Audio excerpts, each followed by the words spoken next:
Griff Morris, I manage talent, Black Letter Associated Talent Management in Los Angeles. My name's Jerry Nettles, and I play in a band signed to Maverick Records. We're here down in Texas for South by Southwest. It's the largest, obviously most important music conference in the world. It's a great place to network and get information and otherwise, kind of stay current on what's going on in music. It's obviously a great place to just see music and, kind of get keep your, fingers on the pulse of what's going on. It's a great place to network. With, I think, the current climate in terms of the music business, it's really important to kind of see what opportunities are out there for the bands that you're working with, beyond just the basic stuff, label deals, publishing deals, venues and things like that. They do a great job inviting, I think they do a great job inviting the right companies that are on the forefront of technology. I remember when MP3 was here a few years back and no one knew what they were. I remember, coming down here and seeing, devices, iPods and such. This year there's a great company down there, Jambo, that's talking about kind of taking MySpace out into the streets where you can kind of, all of a sudden on your phone, it pops up that you have a certain number of friends within a 6-block radius and you can kind of email them and say, hey, you want to meet up for coffee or something. I mean, it really is incredible, what's available. Everyone talks about in music, kind of some of the opportunities that are going away.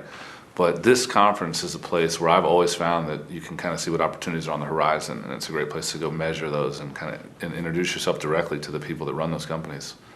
Yeah, there's a lot of conferences out there that are like this. They're usually smaller or focused on a particular genre. There's obviously, most cities have some sort of conference, CMJ, Bumbershoot, Mobfest in Chicago. There's also things like, Urban Network for different, for urban. But this one, I think, it just does it so well. The city's just perfect for it. It's the right time of year. Everyone's ready to be done with winter. It's, you come down here, it's warm. You go back, and it's warmer where you're from. Right.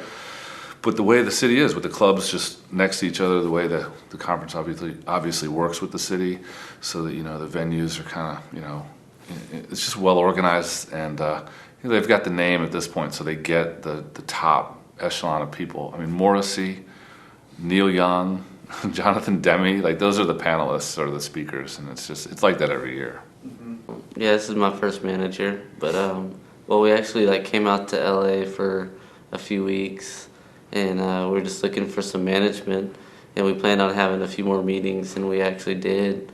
And so I called our lawyer to tell her we had some available meetings and stuff like that, and so she did some contacting a few people, and he ended up going to take our lawyer's business partner out for her birthday that day, and then came home or went out and he told her that he was interested in managing bands and stuff like that. So crazy story. He called me and asked if we could get together with the band and hang out. And first time we meet him, he's like, "Where y'all staying?" And talked us into staying on his houseboat. So we already liked the guy. And then after that, everything just ended up real cool with each other, and first manager, I guess.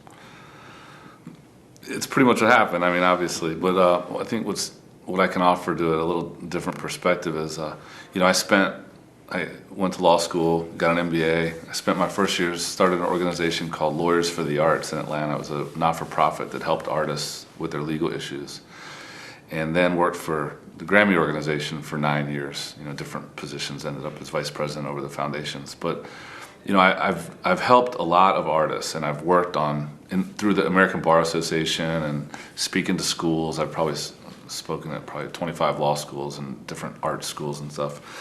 I've met a lot of artists and I've helped a lot. I still do. And I knew that when I transitioned into the profession of managing artists or working with them directly, that I wanted to work with a certain type of artist. Obviously, you're looking for talent, but you're also looking for people that are driven, and focused, because ultimately, it's a very competitive environment. You're dealing with something that everybody wants to do. Even non-artists want to be rock stars. But when you're in the world, you realize there's a lot of bands out there that aren't going to make it. And in order to make it, you have to be, insanely focused and just driven beyond what's normal. And I think that comes across the first time you meet these guys, the quality of what they've done, but look how young they are, and he's in the middle of it. There's two guys younger than him in the band, and I think actually one guy younger, but they're all 18 to 21, and they just are obsessed with music. That's all they do. They listen to bands. They know it. They're like little encyclopedias about music. They're incredibly talented songwriters, performers, and in the recording process, it became more and more obvious as I got to know them just how serious they took it. I could tell you 50 stories, but little things like, I'd see, he's tracking guitar, and like in the morning you look at his hand and it's like bleeding, and he's just like not even saying a word about it. He's just in there tracking guitar for 14, 15, 16 hours with blood all over the strings and the guitar. I mean, it was ridiculous. And when you see little things like that just all the time with virtually no negatives, you're like, that's exactly the kind of artist that you want to manage, And it shows up. That's why the demo was so good. That's why the rough mixes were so good. And now that's why the record is, great. And I think it's funny, the same person behind your camera is the same person that was shooting the video that they did. And he'll tell you, I'm sure, the same thing. The way they approached their work the day of that shoot was just seriousness, nice, very polite, but they were there to make a video, and there was no BS. There was no horsing around. It's just like, take, okay, we're going to deliver. And I bet you the last take was as energetic as the first one, just because that's how they are. And I think what you also have to have is, call it humility, but it's like the awareness that you don't know it all. And I mean, even if you know everything there is today, because everything's changing and because there's new resources out there, you don't know it all. And I think that having a law degree and an MBA helps in some regards because you have a comfort level with information and processing it and whatnot. But I think what I learned most in the however long I was in school was that I'll never know everything, obviously, and you forget stuff and you don't quite get it right. And I think what I learned was really just how to admit when you don't know something and how to go find out what that is. And I think that that's really been helpful. And with these guys, early on, I realized, I've been around a lot of managers working for the Grammys for 9 years. I've talked to bands about what that's like, but I'd never been in it. And I was absolutely going up to Vancouver in part to make sure that I got this band. But I was also going up there because I was in the middle of something that I'd never been in the middle of, which was the recording and making a record and watching the interaction between the label and the producer and the band and each other. And it was like going to school. And it filled in a lot for me, conversations I'd had about it, but not been in it. And so not only was I learning about this situation, but I was learning sort of more generally about conversation I'd had. It reminded me of things that had occurred, and it really was an intense couple of months for me. I mean, these guys were doing all the work, but I was soaking it up too. And so it really, I think, painted a picture for me that has been, will be invaluable moving forward. So yeah, I have a passion for it, and you absolutely have to. If you're going to do anything well, you've got to have a passion for it.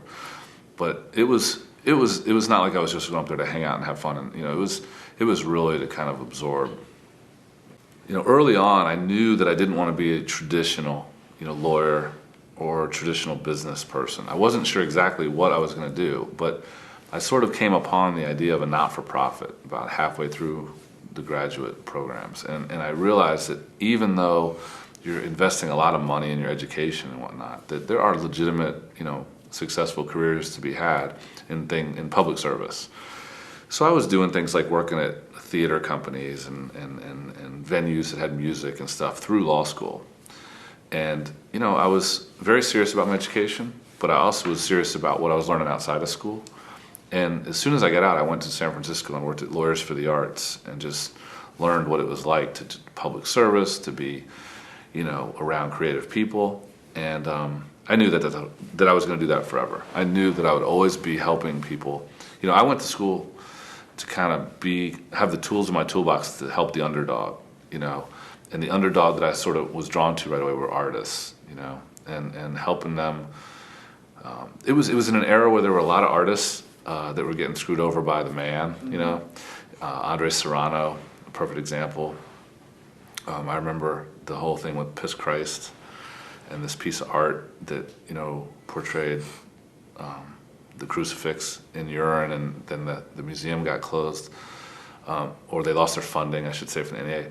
And I remember going to a speech he gave where he was explaining this, and he said, here's the irony. I grew up very religious, and what my piece is about is that I used to walk down the street and I'd see these stores with these cheesy plastic crucifixes and stuff.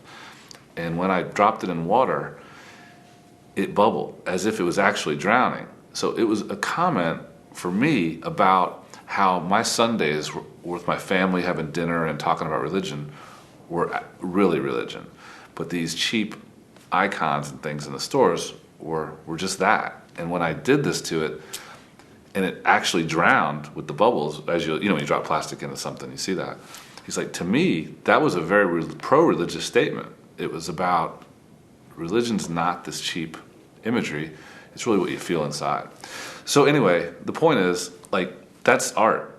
To be able to communicate things in a way that's unique and powerful that nobody's thought of before.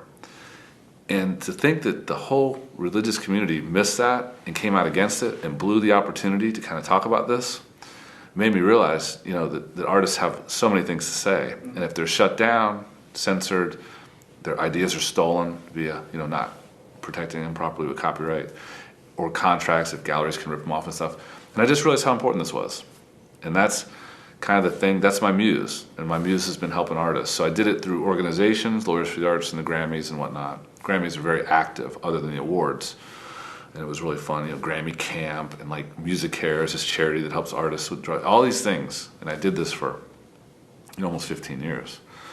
To then go directly over and just start working with artists directly, hey, let's sit down and do budgets, let's talk about this and that. It's the same thing. It's just for profit instead of, for charity.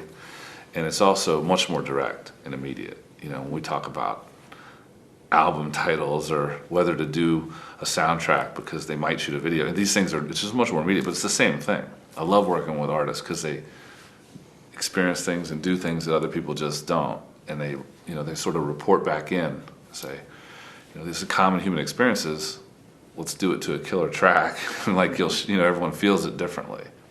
And it's just the thing that I love. But to answer your question, you absolutely have to have the passion for it. And as you well know, because of your family experience, to do something well, you've got to have a reason to be doing it. I mean, it's kind of hard to describe what your band sounds like. I mean, what genre to put yourself in and all that good stuff. I mean, I just classify us as good rock music. I mean, we're not indie or pop rock or heavy metal, death metal, anything like that. We just like writing good rock music, I think our biggest thing when we came together was just writing something that was easy for people to understand, not have to look in encyclopedias to figure out what's going on, what words we're saying. But just things that people our age and younger and older could communicate with, just everyday life stories, that happen. It's not a real complicated record, but it's good, and we spend a lot of time writing it. Maybe we didn't just write about a 5-minute song or something like that. It just it came from our hearts, and we worked really hard on it. We're really excited to see what people think about it. At least me, for the most part. Yeah, me too. The record really sounds a lot like the demo in some regards. It's real, as he said, it's not structurally, they're not the most complicated songs. I think, thematically, it's pretty straightforward. It's angst and broken hearts and firing up and rocking out. But it's really great. It's a great record with 12, huge singles on it. And I really believe that we're going to be looking at this tape in a couple of years, recalling this initial conversation we had about this record. And I have absolutely no doubt whatsoever, none, that this record is going to be huge. And I've known it since the first time I heard the demo. And it's really fun to watch it and be part of it as it continues to move forward. Well, they were signed to Maverick when I met them. So Mavericks paid for the record, gave them an advance to songwrite and kind of work on it. And then they spent, the right, they put the band in with Gigi Garth Richardson up in Vancouver, who's a very well-known rock producer. and they were going for a certain type of sound that he's known for. You know, it's real. You know, well, you can describe it. I mean, it's your record, but it's basically, you know, a big record. You know, big drums, you know, crashing guitars. But the subtlety of this record is that it's beautiful. You know, the melodies in the record are really, really amazing. And so the singer sings well. And I think Garth did a really good job and stepped up when it came to recording the vocals, because it's a challenge, because it is a difficult record, I think, to sing. Mm-hmm. And really pulled that out of the singer, who is an incredible talent. And really, you know, being isolated like they were in Vancouver, where the studio is, at Garth's house, way out. It's almost, it looks like an island. It's not, but it really should be, because you only get there by ferry. And having the band kind of come together in that, you know, it's a classic story of a band kind of coming together as they recorded through this thing. But when you hear the mastered record and you hear the demo, you hear the same exact record. Wow. It's just bigger. Wow. Do you feel the same way?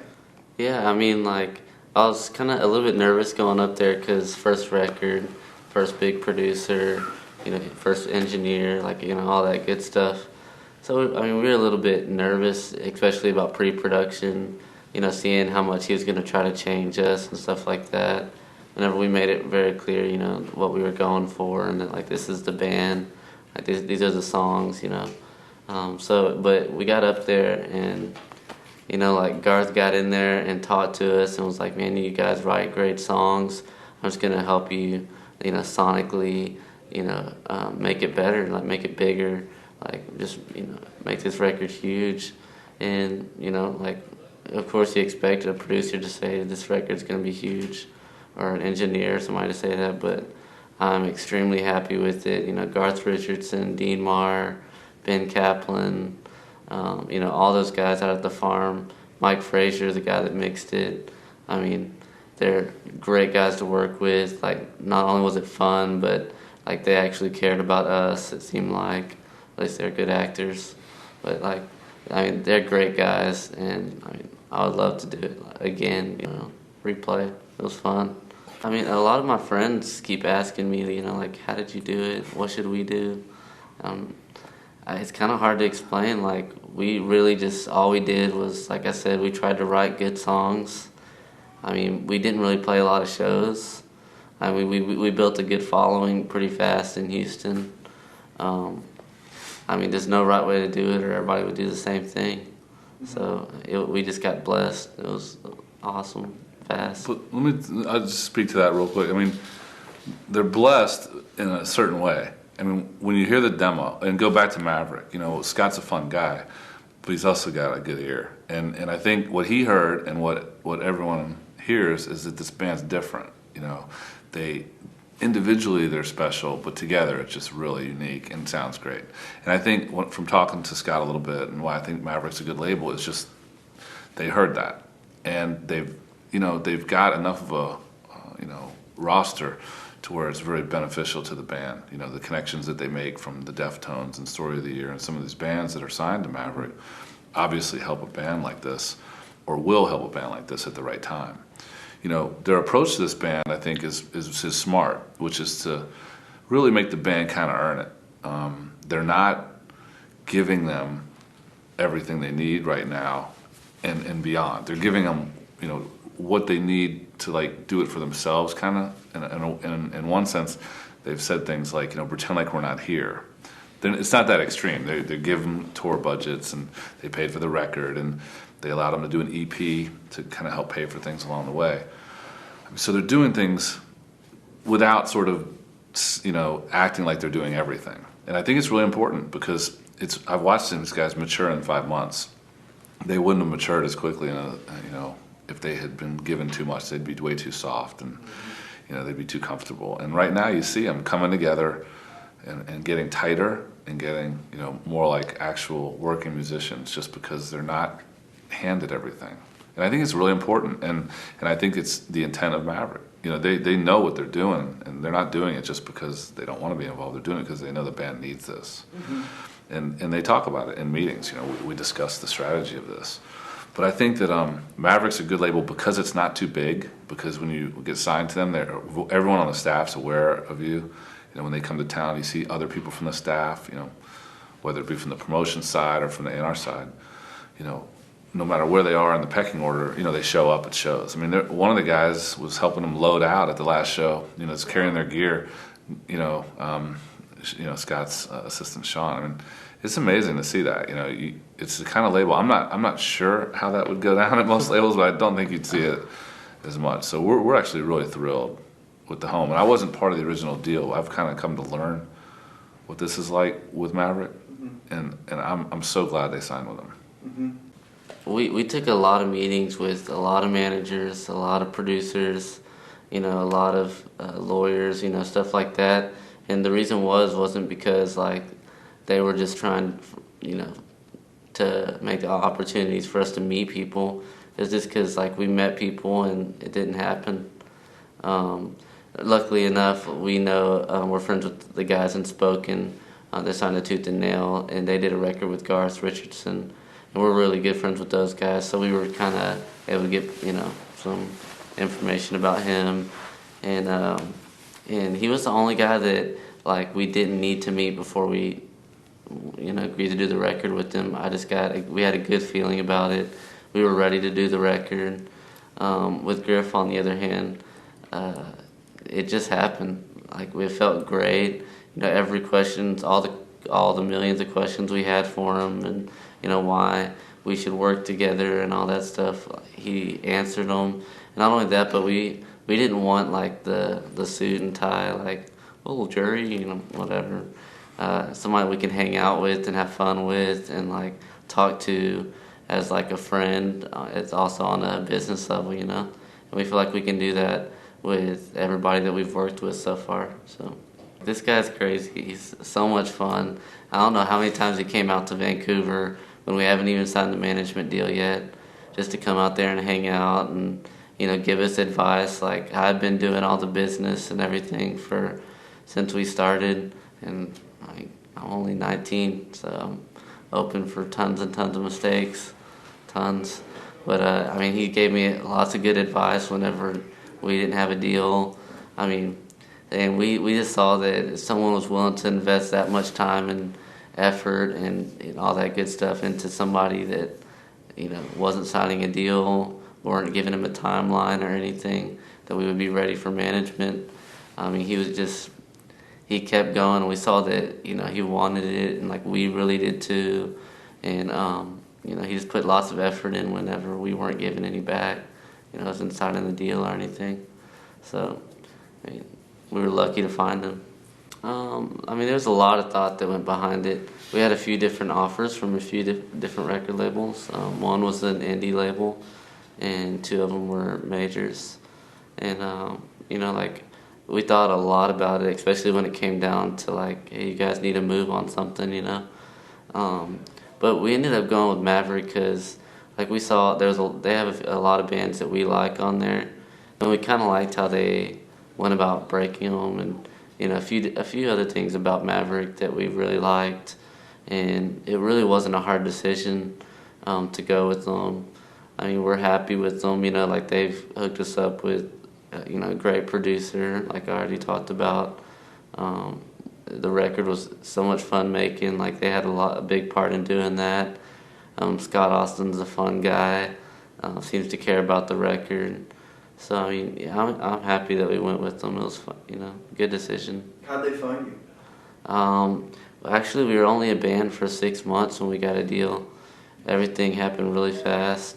A guy named Fred Crochelle, we ended up knowing him. He's a big Texans fan, and we know somebody through the Texans. And long story, but he shopped us a deal, and everybody over at Maverick loves Fred, and he gave them the CD, and they really liked it and flew down to see us in our rehearsal space.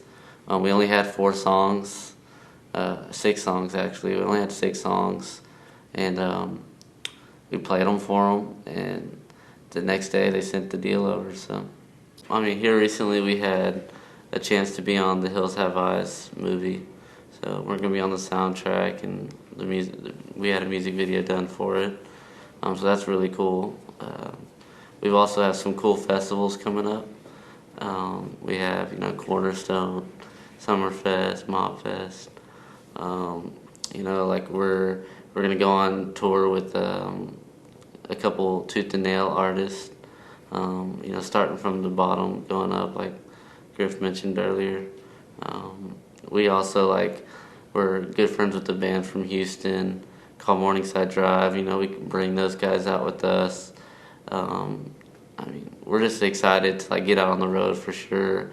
But Griff's got a lot of cool stuff in store that I guess I'll let him elaborate on, right? Yeah, we do. It's easy with these guys. But the basic idea is they got signed, as he said, really early. And the most of the time they spent from when they got signed until now has been recording. So the thing they haven't done yet is built their audience. And so, although this is a great record, if it had gone out 6 months ago, it would have largely been ignored unless they got really lucky. So why risk that? Why not just guarantee success to the extent you can in the music business by building an audience? So it's a combination of doing the traditional stuff, touring, other promotional stuff, stickering, all the things you do, using new technologies, MySpace, the internet, all kinds of their own website, all these ways to kind of get out there are important. But what we're also trying to do is look for creative opportunities. I think from a manager, you have to realize there's just things out there that people haven't done yet. 2 years ago, Starbucks wasn't selling music, So you look for those opportunities and try to put them in there ahead of them. I mentioned this company that's here, but there's many that are here that offer opportunities for promotion and distribution of their, not just their music, but their brand, their name. It might be, a video, it might be a soundbite, it might be a ringtone. And try to kind of, other than the tour, you can only meet so many people a day getting in a van and driving club to club. Jerry mentioned we were fortunate to get into the soundtrack, the end credits for The Hills Have Eyes. Lakeshore Records did a compilation. We were fortunate to get on the compilation. That's going to sell way more units than these guys probably would have right away. And I think that then Lakeshore decided to shoot a video with these guys. You can imagine when they were promoting the movie last week, the average plays on MySpace went from 50 to 3,000 in one day. So it's really important to look for these opportunities for these guys. It'll move the release date earlier. With the idea that being that when you build your audience or people know your name, that's the best time to release a record. We probably accelerated that by 3 months just with the one day of movie promotions.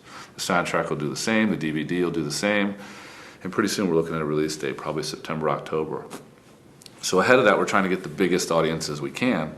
It's a challenge because they haven't toured a whole bunch extensively. They've now played about 30 shows. So we booked them and we were lucky. We used the video and the promotion on the movie to book them into some really great festivals. Jerry said they're playing Summerfest. They're playing Cornerstone. They're playing Mobfest. These are large festivals attended by thousands and thousands of kids and other fans. So, I think what we'll see is at the end of July, we'll have a good barometer or a good measure of whether this band's ready to come out with a record right then. And if not, we'll just keep doing it. Keep touring, keep looking for placements and opportunities to build their brand.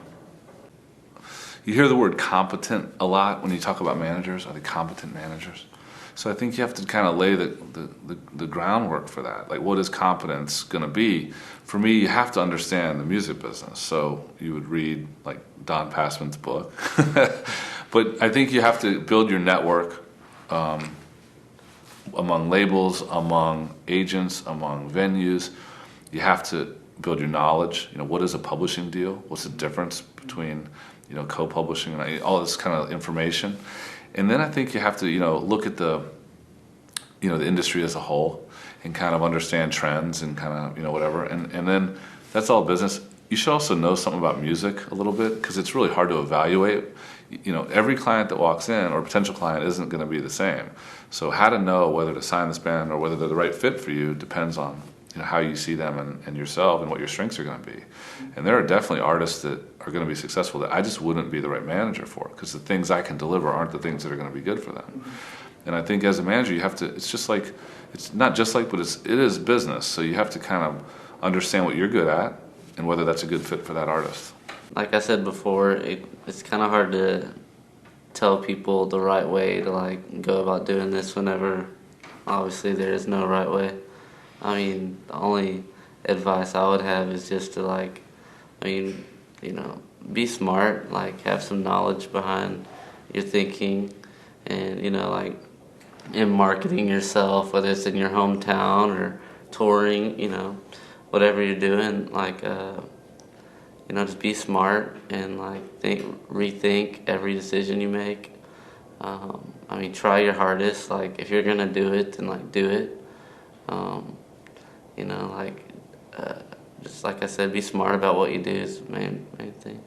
And you know, I was so excited to do the record, and you know, you're sitting there playing guitar and it sounds so good, and you're like, yeah, right on. So just sitting there playing, like I wanted to do it. I didn't think about my fingers hurting. Not only that, but I've always loved music. I started playing guitar when I was 12, and like I loved doing it. Not only that, but like I really honestly like love doing business. Like, you know, whether it's music or like other aspects of, you know, music besides playing in a band or something, producing, whatever it ends up being.